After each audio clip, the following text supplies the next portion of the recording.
മനാഫിനെ കുറിച്ച് പറഞ്ഞാൽ ഈ തുടക്കത്തിൽ തന്നെ അദ്ദേഹം ഇവിടെ വലിയ വെല്ലുവിളികളും പ്രതിസന്ധികളും ഒക്കെ നേരിട്ടാണ് അദ്ദേഹം ഇവിടെ തരണം ചെയ്താണ് ഒടുവിൽ അർജുനെ ആ ലോറി ഒക്കെ കണ്ടെത്താൻ ഇടയിലേക്ക് എത്തിയത്. എന്തായാലും അദ്ദേഹം ആദ്യം മുതൽ തന്നെ പറഞ്ഞത് ക്യാബിനകത്ത് അർജുൻ ഉണ്ടാകും എന്ന് തന്നെയാണ്. ഏതായാലും അതുപോലെ തന്നെ സംഭവിച്ചിരിക്കുന്നു. മനാഫ് എങ്ങനെ കാണുന്നു ഇപ്പോൾ?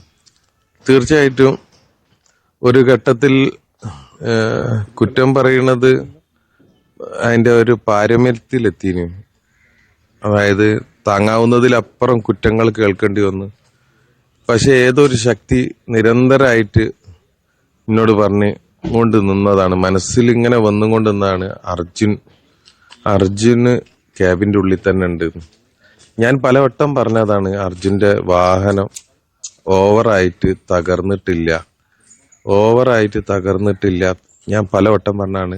അതേമാതിരി ഞാൻ പലവട്ടം പറഞ്ഞതാണ്, ലക്ഷ്മൺ നായക്കിന്റെ കടന്റെ പിന്നിൽ ഇതൊക്കെ കറക്റ്റായിട്ട് നടന്നു. നമ്മള് നിരന്തരം എന്താ പറഞ്ഞു കഴിഞ്ഞാല് ഈ തെരച്ചിലുകൾ നിന്ന സമയത്ത് നിരന്തരം പോരാടിയിട്ടാണ് ഇത് വീണ്ടും തെരച്ചിലിനെ എത്തിച്ചത്. അതുപോലെ തന്നെ നിരന്തരം നമ്മള് തെരച്ചിലില്ലാത്ത സമയങ്ങളിൽ ഇവിടെ വാടകയ്ക്ക് വീടെടുത്തിട്ട് ഇവിടെ നിന്നും കൊണ്ട് ഡെയിലി എന്താക്കും എന്ന് പറഞ്ഞു കഴിഞ്ഞാല് പല പ്രൈവറ്റ് ആയിട്ട് പല ഭാഗങ്ങളിൽ കൂടി തെരച്ചിൽ നടത്തിയിരുന്നു. കടലിൽ തെരഞ്ഞതാണ്. 8 ദിവസത്തോളം കണ്ടിന്യൂസ് ബോട്ട് വാടകയ്ക്ക് എടുത്തിട്ട് നമ്മള് കടല് മൊത്തം അരിച്ചു പെറുക്കിയതാണ്. അതേമാതിരി കടലിന്റെ അതേ സമയത്ത് തന്നെ കരയോ അരിച്ചു പെറുക്കിയതാണ്. മീൻസ് പുഴയില് ഈശ്വർ മലപ്പനെ എന്താ പറയാ, ആ സമയത്ത് ആ അധികാരവും അറിയാതെ തന്നെ ഇറക്കിയിട്ടുണ്ട്. അങ്ങനെയൊക്കെ എന്താ പറഞ്ഞാൽ പ്രയത്നിച്ചിട്ടാണ് എന്താക്കണത്, ഇന്റെ ഒരു സ്വന്തം നിഗമനത്തിൽ എത്തുന്നത്. അതായത് ഈ വണ്ടിക്ക് അധികം പരിക്ക് ഇല്ല എന്നുള്ളത്. പരിക്ക് പറയുന്നത് ചപ്പി പോവുള്ളൂ എന്നാണ് ഞാൻ ആദ്യമേ പറയണത്. അതായത് ചിതറിപ്പോവില്ല, വണ്ടി ചിതറിയിട്ടില്ല. വാഹനത്തിന്റെ ടയറുകളും എല്ലാം അതേമാതിരി തന്നെ ഉണ്ട്. ഞങ്ങൾക്ക് നന്നായിട്ട് അറിയുന്നതാണ് അർജുന്റെ കണ്ണിന്റെ വട്ടത്തെ വണ്ടി പാർക്ക് ചെയ്യുള്ളൂ. ഒരു ചായ കുടിക്കാൻ പോണെങ്കിൽ ദൂരെ എവിടെയെങ്കിലും പാർക്ക് ചെയ്തിട്ട് ചായപ്പീടിയയിലേക്ക് പോകേണ്ടതാണെന്നുണ്ടെങ്കിൽ ഒരിക്കലും ആ ചായപ്പീടിയ അവൻ സെലക്ട് ചെയ്യില്ല. അവൻ ചായപ്പീടിയയിൽ ഇരുന്ന് കസാലയിൽ ഇരിക്കുമ്പം വണ്ടി അവന്റെ മുന്നിൽ കാണണം. അത് നമ്മളെ എല്ലാ ഡ്രൈവേഴ്സിന്റെയും ഒരു എന്താ പറഞ്ഞു കഴിഞ്ഞാല് നമ്മൾ കൊടുത്ത നിർദ്ദേശമാണ്. അതിന് എന്താ പറഞ്ഞു കഴിഞ്ഞാല് എന്താണ്, വണ്ടി അന്യ നാട്ടിലാണുള്ളത്. ക്യാബിനില് ഇവരെ മൊബൈൽ ഉണ്ടാവും, പേഴ്സ് ഉണ്ടാവും, പൈസ ഉണ്ടാവും. ചില സമയത്ത് റേഞ്ച് ഇല്ലാത്തടത്ത് പോലെ ആണെങ്കിലൊക്കെ പെട്ടുപോകും. അതുകൊണ്ട് എപ്പോഴും അത് സൂക്ഷിക്കാൻ എപ്പോഴും പറയണതാണ്. ആ കാര്യത്തിലൊക്കെ എന്താ പറഞ്ഞു കഴിഞ്ഞാല് അർജുൻ സൂക്ഷിക്കുന്ന ആളാണ്.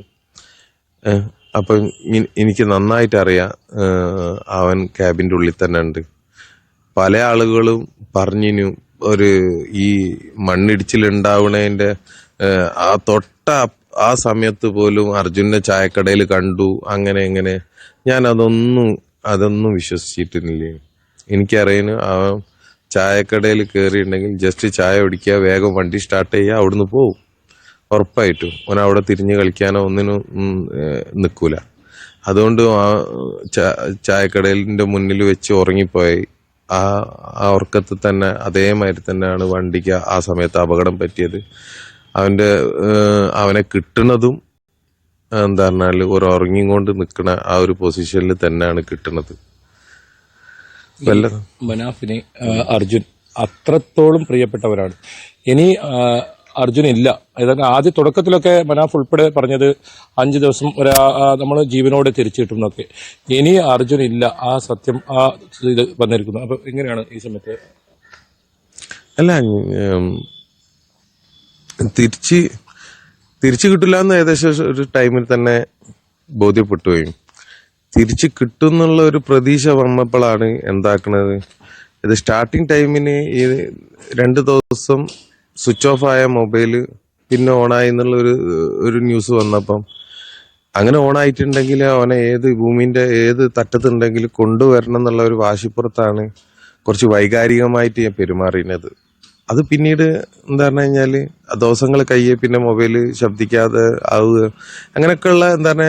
ഇനിയിപ്പോ എന്താ പറഞ്ഞ, ആളുകൾ ഇതിന്റെ പിന്നാലെ കൂടിയിട്ട് മൊബൈൽ ശബ്ദിച്ചിരുന്നോ, മൊബൈൽ ഇതായിരുന്നോ, ഇതൊന്നും ഇനി വിടി. ആളെ കിട്ടി. അപ്പൊ അതോട് കൂടിയിട്ട് നമ്മൾ ആ ഒരു എന്താ പറയാ ആശങ്കകളൊക്കെ വൈമാറി. ആ വീട്ടിലേക്ക് ഓനെ എത്തിക്കുന്നതോട് കൂടിയിട്ട് ആ വീട്ടുകാർക്ക് ഒരു സമാധാനമാണ്. ഇനി നമുക്ക് ധൈര്യസമേതം അതിന്റെ ഇൻഷുറൻസിന്റെ കാര്യത്തിലേക്ക് കടക്കാം. ഇതിന്റെ തേർഡ് പാർട്ടി ഒരു ഡ്രൈവർക്ക് കിട്ടേണ്ട ഏറ്റവും വലിയ ഇൻഷുറൻസ് ആണ്. ഈ വാഹനം ഓടിച്ച ഡ്രൈവർക്ക് കിട്ടേണ്ട അത് വലിയ മോശമില്ലാത്ത ഒരു എമൗണ്ട് ഓന് കിട്ടണം. അത് ഓൻ അർഹിക്കുന്നതാണ്. ആ ഇൻഷുറൻസിന് വേണ്ടിയിട്ട് ഇനി മുന്നോട്ട് പോവുക, മറ്റു കാര്യങ്ങൾ ഇനി ഓനെ നല്ലപോലെ എന്താ പറയുക ഇത്രയും കേരളം മൊത്തം സ്നേഹിച്ച് ഇതാണ്. ഇനി ഓനെ നമുക്ക് കേരളത്തിൽ കൊണ്ടുപോയി ഒരു വരവേൽക്കായത് നല്ലൊരു അന്ത്യയാത്ര. തുടക്കത്തിലും മനാഫ് ലോറിക്ക് വേണ്ടിയാണ് മനാഫ് അർജുനല്ല എന്നൊരു പ്രചരണമായിരുന്നു. അതൊക്കെ നമ്മൾ റിപ്പോർട്ട് ചെയ്തതാണ്. ഇപ്പോഴും മനാഫ് ലോറിക്ക് വേണ്ടിയല്ല സംസാരിക്കുന്നത്, അർജുന്റെ ഇൻഷുറൻസ്. അതുപോലെ തന്നെ അതിന് എങ്ങനെയാണ് ഇപ്പോൾ ഈ നാട് എങ്ങനെയാണ്? നമ്മളിവിടെ എന്താ പറഞ്ഞു കഴിഞ്ഞാല് ഗാന്ധിജി ഉള്ള കാലത്ത് പോലും ഗാന്ധിജിക്ക് എതിരെ പോലും ആൾക്കാരുണ്ട്. അങ്ങനെ ഏതൊരാള് വന്നാലും ഓൽക്ക് എതിരുണ്ട്. ഒന്നും എന്താ പറയാ ഒരാളെ പോലും വിമർശിക്കാതെ വിട്ടിട്ടില്ല നാട്ടില്. നമ്മൾ ചെയ്യുന്നതിന് നമുക്ക് അതിൻ്റെതായ കുറ്റങ്ങളൊക്കെ ഉണ്ടാവും. ചെറിയ ചെറിയ എന്താ പറയാ പ്രയാസങ്ങള് എന്തായാലും ഇത്തരത്തിലുള്ള ചെറിയൊരു ശതമാനം ആളുകൾ ഉണ്ട്. അപ്പം പറയാനുള്ളത് ഇങ്ങനെ ആളുകളോടാണ്. തീർച്ചയായിട്ടും എന്താ പറഞ്ഞ ഒരു ദുരന്ത സമയത്ത് സങ്കട സമയത്ത് ഒരിക്കലും ഇത്തരത്തിൽ എന്താ പറഞ്ഞു കഴിഞ്ഞാല് അവന്റെ മരണപ്പെട്ട വാപ്പനെ അടക്കം കുറ്റം പറയാ, അല്ലെങ്കിൽ അധ്യാപകരെ കുറ്റം പറയാ, മതത്തിനെ കുറ്റം പറയാ, ഒരിക്കലും നമ്മളെന്താണ് ഏതാ നൂറ്റാണ്ടിലാണ് ജീവിക്കുന്നത് എന്നുള്ള ആ ബോധം ഉണ്ടാവുക. നമ്മളെ രാജ്യങ്ങളുടെ മറ്റു രാജ്യങ്ങളൊക്കെ ഒരുപാട് പുരോഗമിച്ചു പോയി. പല ആളുകൾക്ക് പോലും ഭാര്യ ഭർത്താക്കന്മാർക്ക് പോലും സ്വന്തം ജാതി ഏതാന്ന് അറിയാത്ത ഭാര്യ ഭർത്താക്കന്മാരാവുന്ന രാജ്യങ്ങളുണ്ട്. അവിടെയാണ് നമ്മൾ എന്താക്കുന്നത് ഇപ്പോഴും ഈ നൂലാമാലയിൽ കുടുങ്ങിക്കിടക്കുന്നത്. ദയവ് ചെയ്തിട്ട് നമ്മള് അതിലേക്കൊന്നും, ഞാൻ സത്യം പറയാലോ നിങ്ങൾക്കറിയോ, ഞാൻ ഈ വിഷയത്തിൽ നമ്മളെ കൂടെ നിന്ന ആളാണല്ലോ രഞ്ജിത്ത് ഇസ്രായേൽ. ഞാൻ രഞ്ജിത്ത് എന്ന് കേൾക്കുമ്പോ ഞാൻ ആ മതം ചോദിച്ചില്ല. ഒരു ഘട്ടം വന്ന് ആളെ ഒരുപാട് ക്രൂശിക്കാൻ തുടങ്ങിയപ്പോഴാണ് ഞാൻ രഞ്ജിത്ത് ഭായി നിങ്ങളെ ഏത് മതക്കാരനാണ്. ഞമ്മക്ക് അതൊന്നും തലയിൽ ഓടുന്നില്ല. ഇതൊക്കെ നമ്മൾ ഒരുപാട് മാറേണ്ടിയുണ്ട്. പക്ഷെ ആ കാര്യത്തിൽ നോക്കി നമ്മൾ കർണാടകനെ പല കാര്യത്തിനും കുറ്റം പറയണ്ടല്ലോ. ഞാൻ ഏറ്റവും കൂടുതൽ ചാനലിൽ സംസാരിച്ചത് മലയാളം ചാനലിനെക്കാളും കൂടുതൽ കന്നഡ ചാനലിലാണ്. ഈ കന്നഡ ചാനലിന്റെ ഒരു കമാൻഡിലും നിങ്ങൾക്ക് ഈ ഇത്തരത്തിൽ എന്താവൂല, അങ്ങനത്തെ അവഹേളനങ്ങൾ കുറവാ. അവിടെ എന്താ പറഞ്ഞാൽ ആ കാര്യത്തിൽ ഇവിടെ ഉള്ള ആളുകളാണ് ഡീസന്റ്. നമ്മൾ കുറച്ചും കൂടി. അതുപോലെ അമ്മക്ക് മനാഫ് ഒരു വാക്ക് നൽകിയിരുന്നു അർജുന്റെ. അത് കഴിഞ്ഞ ദിവസം പറഞ്ഞാണ് ഒരു വിരലെങ്കിലും എത്തിക്കുമെന്ന്. എന്തായാലും ഇപ്പോൾ അത് സാധിച്ചിരിക്കുന്നു. തീർച്ചയായിട്ടും ഒരു വീട്ടുകാരുടെ മുന്നിലേക്ക് അതിനുശേഷം ഞാൻ ആദ്യ ദിവസം ഇവരെ വീട്ടിൽ നിന്നും അഞ്ജുനെയും പിന്നെ നമ്മളെ കൃഷ്ണപ്രിയനെയും കൂട്ടിയിട്ടാണ് ഞാൻ എന്താ പറഞ്ഞാല് MP ഓഫീസിലേക്ക് ചെല്ലുന്നത്. MP ഓഫീസിലെത്തുമ്പോൾ MP ഇല്ലേനു ആ സമയത്ത്, വേറെ എന്തോ ഒരു പരിപാടിക്ക് ബിസി ആയിരുന്നു. നമ്മളെ ആശങ്ക എന്താ പറഞ്ഞു കഴിഞ്ഞാൽ കൃഷ്ണപ്രിയന്റെ മൊബൈല് റിങ് ചെയ്ത്, അർജുന്റെ മൊബൈല് കൃഷ്ണപ്രിയ ഫോൺ ചെയ്തപ്പോ റിങ് ചെയ്തെന്നുള്ളതാണ് നമുക്ക് ആ ടൈമിനുണ്ടായിന് ഒരു ഇത്. അപ്പൊ MP ഓഫീസിലെ സ്റ്റാഫുകള് ആ സമയം തന്നെ എന്താക്കിയെന്ന് പറഞ്ഞു കഴിഞ്ഞാല് MP ആയിട്ട് സംസാരിച്ച് MP രാവിലെ തന്നെ കോഴിക്കോടുകാരനാണ് അപകടത്തിൽപ്പെട്ടതെന്നുള്ളത് വേറെ എവിടുന്നോ ന്യൂസ് കിട്ടി, ഒന്ന് അന്വേഷിച്ചു എന്നുള്ളത് പറഞ്ഞ്. പിന്നെ അപ്പൊ നമ്മളിങ്ങനെ ഒരു എന്താ നിങ്ങളെ ആവശ്യം, പെട്ടെന്നുള്ള എന്തെങ്കിലും ആവശ്യമുണ്ടോ ചോദിച്ചപ്പോ ഞാൻ പറഞ്ഞു മീഡിയാസിന് കിട്ടേണ്ടിയിരുന്നു, കാരണം നമുക്ക് ഇത് മീഡിയാസിലൂടെ ഒന്ന് അറിയിക്കേണ്ടിയിരുന്നു തന്നെ. അപ്പം തന്നെ മീഡിയാസിനെ MP ഓഫീസിൽ നിന്ന് വിളിച്ചെന്ന് അതില് വന്ന ചാനലുകാരോട് നമ്മളെ കാര്യങ്ങൾ അവതരിപ്പിച്ച് അതിനുശേഷം ഞാൻ ഇവരെ വീട്ടിൽ കൊണ്ടുപോയി ആക്കിയിട്ട് അച്ഛന് എന്നോട് പറഞ്ഞു. അച്ഛൻ എന്തോ ഒരു ഉള്ളിൽ ഒരു തോന്നൽ വന്നു അതിന്. അച്ഛന് ആദ്യം ഞാൻ അവിടുന്ന് വീട്ടിൽ നിന്ന് ഇറങ്ങുമ്പോൾ എന്നോട് പറഞ്ഞത്, മോനെ ബോഡിയെങ്കിലും എനിക്ക് കൊണ്ടുപോയി തരണേന്ന്. അത് ആലോചിക്കണം. അത് ഒന്നാമത്തെ ദിവസം കഴിഞ്ഞ് രണ്ടാമത്തെ ദിവസമാണ് പറയണത്. ഞാൻ പറഞ്ഞ അച്ഛാ ബോഡിയോ ഫുള്ള് ആളെ ജീവനോടെ തന്നെ കൊണ്ടുവരും, അതിന് നമ്മളെ കോൺഫിഡന്റ് ആണ്. ഞാൻ പറഞ്ഞ ജീവനോടെ കൊണ്ടുവരും, അച്ഛൻ ബേജാറാവാതൊക്കെ ഞാൻ പോയിട്ട് അത് ചെയ്യും എന്ന് പറഞ്ഞിട്ടാണ് ഇറങ്ങണത്. അവിടുന്ന് തിരിച്ച് അതിന്റെ അതിന്റെ പണിയായി പിന്നെ ഈ ദിവസം വരെ എടുത്തത്. അവന്റെ അമ്മന്റെ ഒരു ഊർജം എനിക്ക് ഒരുപാട് സഹായം ചെയ്തു. അല്ലെങ്കിൽ ഞാൻ തകർന്നു പോയിനു. ഡെയിലി നമ്മളൊരു തളർന്നെന്ന് കാണുമ്പോൾ എൻ്റെ അമ്മ രാവിലെ എണീച്ച് ആകെ തളർന്നിരിക്കുമ്പോൾ മൊബൈലിൽ ചെക്ക് ചെയ്യുമ്പോൾ ഉണ്ടാവും അമ്മന്റെ ഒരു വോയിസ്. അത് അത് ഞാൻ ഇപ്പോഴും വിശ്വസിക്കുന്നത് എന്നെ കൊണ്ട് ഇതൊക്കെ ചെയ്യിപ്പിക്കുന്നതും അമ്മനെ കൊണ്ട് ഇതൊക്കെ ചെയ്യിപ്പിക്കുന്നതും അർജുനായിരിക്കും എന്ന് തോന്നിപ്പോവാണ്. പല ഘട്ടങ്ങളിലും എനിക്ക് അങ്ങനെ ഫീൽ ചെയ്തു. പിന്നെ ഇതില് എന്താ പറഞ്ഞു കഴിഞ്ഞാല് ചെയ്യാവുന്ന ഒരു സാധാരണക്കാരനെ കൊണ്ട് എന്ത് ചെയ്യാൻ പറ്റും അതിന്റെ അപ്പുറം ഞാൻ ചെയ്തിക്കണ്. അത് ഇനി എത്തിപ്പെടാവുന്നത് പല ഘട്ടങ്ങളിലും എൻ്റെ കൂടെ ഉള്ള എൻ്റെ സഹോദരങ്ങളോട് വരെ ഞാൻ കയർത്ത് സംസാരിച്ചിക്കണ്. ഒരു ഭ്രാന്തനെ പോലെ ആയിപ്പോയിന് ഞാൻ. ബൈജോട്ടനോട് പോലും ഞാൻ ചില സമയത്ത്, കാരണം ഇനി നമുക്ക് എല്ലാ ഉപദേശവും തന്ന് കൂടെ നിൽക്കണ ചിലതൊന്നും എനിക്ക് ഉൾക്കൊള്ളാൻ കഴിയാതാവുമ്പോൾ ഞാൻ എന്റെ ജ്യേഷ്ഠന്റെ പോലെ കാണുന്ന ആളാണ്. മൂപ്പരോട് പോലും ഞാൻ കയർത്ത് സംസാരിച്ചിക്കണ്, ഞാൻ പൊട്ടി തെറിച്ചിക്കണ് പല ആളുകളോടും. അതിപ്പോ കർണാടക മുഖ്യമന്ത്രിനോട് പോലും കാണേ ഞാൻ ഈ വിഷയത്തിൽ ആലോചിച്ച് നോക്കണം. ഒരു സാധാരണക്കാരനായ ഞാൻ അമർഷം സഹിക്കാൻ കഴിയായിട്ട് മുഖ്യമന്ത്രി വന്ന് എന്റെ എത്ര ദൂരത്ത് നിൽക്കുമ്പോ ഞാൻ മണ്ണിലേക്ക് നോക്കിയിട്ട് പറഞ്ഞില്ലേ, അർജുനെ 1.5 മണിക്കൂർ കാത്തുക്ക്, എല്ലാ പണിയും നിർത്തി വെച്ചിക്കാണ്, മുഖ്യമന്ത്രി വന്നിക്കണ് ഇവിടെ, മുഖ്യമന്ത്രി പോയിട്ടേ ഞാൻ തരികയുള്ളൂന്ന്. അത്ര അമർഷം ഞാൻ പ്രകടിപ്പിച്ചിക്കണ്. അതിന് ഞാൻ തന്നെ ചില സമയത്ത് ഈ SP ഒക്കെ തല്ലുമ്പോഴും ബാക്കിയുള്ള SP DSP എല്ലാവരുടെ അടുത്തും ഞാൻ അടി വാങ്ങാത്ത ആളില്ല, പരത്തി വാങ്ങിക്കുന്ന അടി. ഈ വാങ്ങിയ അടിക്കൊന്നും എനിക്ക് ഒരു പ്രശ്നം തോന്നില്ല, എനിക്ക് മേല് വേനാവില്ല. ഇതൊക്കെ പിന്നിൽ ഏതോ ഒരു ശക്തി ഉണ്ടായതുകൊണ്ടായിരിക്കും ഇതൊക്കെ ചെയ്യാൻ കഴിഞ്ഞു. അല്ലെങ്കിൽ സാധാരണ ഒരാൾക്ക് ഇതൊന്നും എന്തായാലും ആ കപ്പാസിറ്റിയിലേക്ക് വരൂല. ഞാൻ ചെയ്യേണ്ട കടമേനും എനിക്ക് വലിയൊരു പ്രശസ്തിയോ അല്ലെങ്കിൽ വലിയൊരു ഇതോ ഞാൻ അർഹിക്കുന്നില്ല. ഞാൻ ചെയ്യേണ്ട എന്റെ ഡ്യൂട്ടിയാണിത്. ആ ഡ്യൂട്ടി ഞാൻ എന്താ പറഞ്ഞു കഴിഞ്ഞാല് ചെയ്ത്, അല്ലെങ്കിൽ എനിക്കൊരു നാണക്കേട് മാതിരി ആയി പോവേനു. പിന്നെ അതേമാതിരി തന്നെ ജീവിതകാലം മുഴുവൻ ഒരു കള്ളനെ പോലെ എന്താ പറയാ, ഞാൻ എന്തൊക്കെയാണ് ആയത്. ദാവൂദ് ഇബ്രാഹിമിനെക്കാട്ടും ടോപ്പായി പോയില്ലേ. കള്ളന്, കൊലപാതക, സ്മഗ്ലറ്, നക്സല് എല്ലാം ഞാനേനു. എന്താ ഇനി ആവാൻ ബാക്കിയുള്ളത്? എല്ലാം ആയിപ്പോയി. എന്താ പറഞ്ഞ ഞാൻ ഇന്നലെ എങ്ങാനും ആ ഡഡ്ജറിൽ ഓനെ കിട്ടിയില്ലെങ്കിൽ ഇന്നലെ ഡഡ്ജർ പോവുകയാണ് പറഞ്ഞു. എങ്ങാനും പോയിണ്ടെങ്കിൽ ഞാൻ ആജീവനാന്ത കാലം ഈ കുറ്റങ്ങളും